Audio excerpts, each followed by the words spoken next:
Coucou tout le monde et bienvenue dans cette nouvelle vidéo. Aujourd'hui on se retrouve pour faire une vidéo sur mes lectures récentes manga que je recommande. Du coup je vais vous parler du manga Blossom qui est hyper intéressant. C'est un manga taïwanais qui a été écrit je crois en 2019. Non, qui revient de la législation de 2019. Et vraiment ce manga est très intéressant parce qu'en fait ça va parler des droits LGBT à Taïwan mais aussi en grande majorité dans le monde, et c'est un one shot donc en plus de ça il y a juste un tome à acheter et il est tellement bien écrit, il est super intéressant, je le recommande. Donc je vais vous lire vraiment le synopsis. Donc les adultes ont toujours dit à Yufan qu'une fille devait se comporter comme une fille, apprendre le piano, être calme et digne et plutôt que bruyante, brutale et porter des jupes.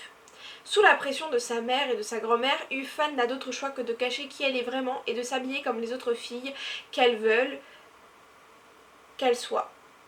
Ah oui, comme les autres filles qu'elles veulent qu'elles soient. J'ai des difficultés à lire, ok. Ce récit traite de l'évolution de Yufan au travers de sa quête d'identité et d'acceptation, mais aussi de l'évolution de sa famille, de la société taïwanaise, avec comme point d'orgue la législation en 2019 du mariage pour tous à Taïwan.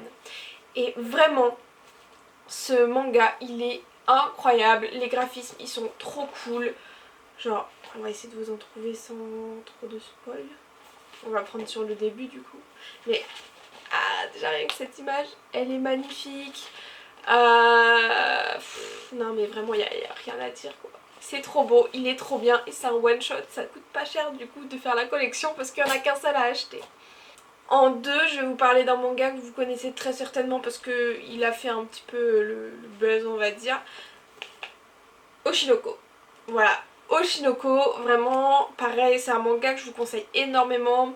Il parle en fait de plein de sujets de société actuels qui sont vraiment hyper intéressants et il faut en prendre compte. Ça va parler autant télé-réalité, réseaux sociaux, monde des idoles, etc. Et je pense que c'est très important d'avoir cette notion là de tout ce qui se passe en fait derrière les caméras, derrière les réseaux sociaux, derrière tout ça, pour se rendre compte vraiment de ce que c'est et ce que ça peut engendrer. Et je pense même pour les plus jeunes, c'est un message qui est très important pour les plus jeunes, pour les protéger en fait aussi derrière tout ce qui se passe, tout l'envers du décor des choses. Et pareil au niveau des designs incroyables. Vraiment trop beau. Au niveau même bon alors ça c'est si vous regardez l'animé, mais parce que j'ai aussi regardé l'animé, les chansons, j'aime trop, c'est trop bien, vraiment je recommande énormément.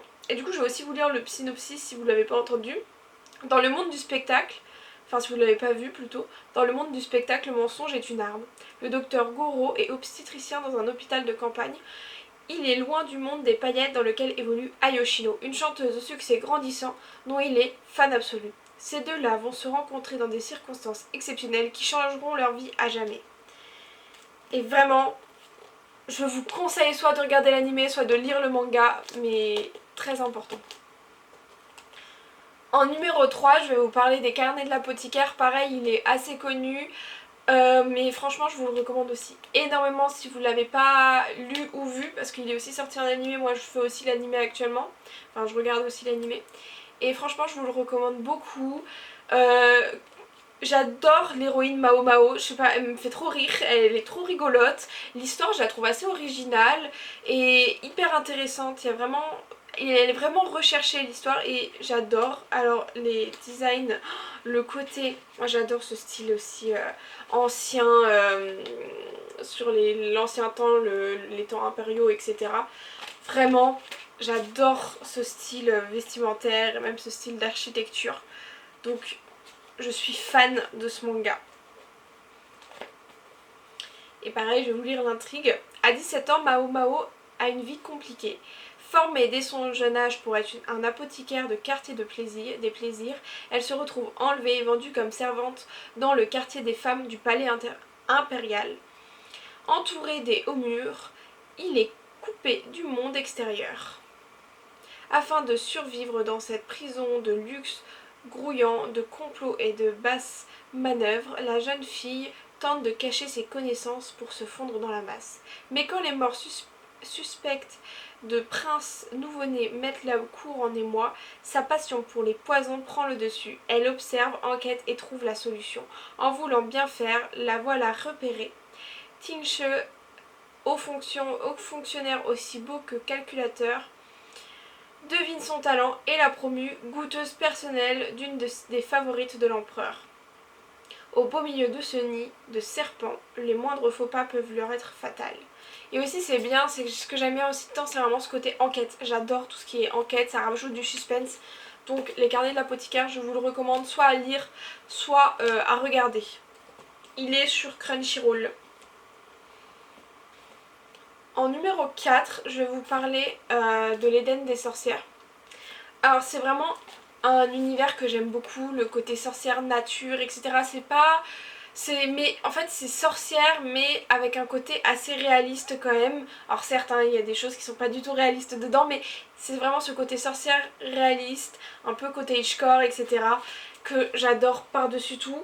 Et vraiment les designs, enfin les illustrations, je les trouve magnifiques. C'est typiquement ce que j'aime.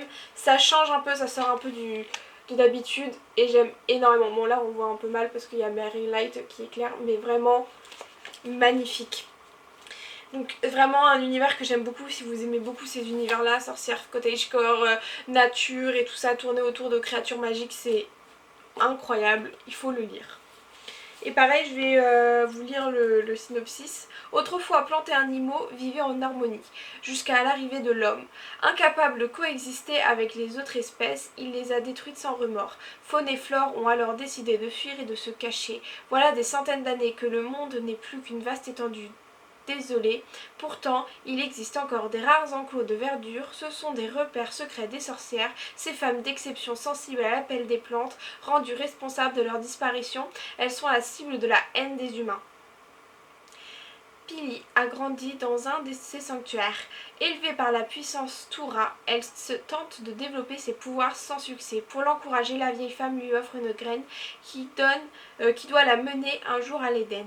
Un jardin verdoyant réservé à l'élite de leur communauté. La jeune apprentie n'a aucune envie de partir et préférerait passer sa vie à l'abri des regards.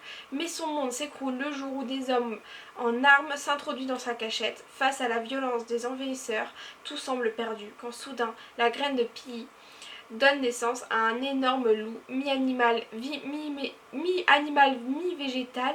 Serait-il guide vers la terre des élus? Voilà.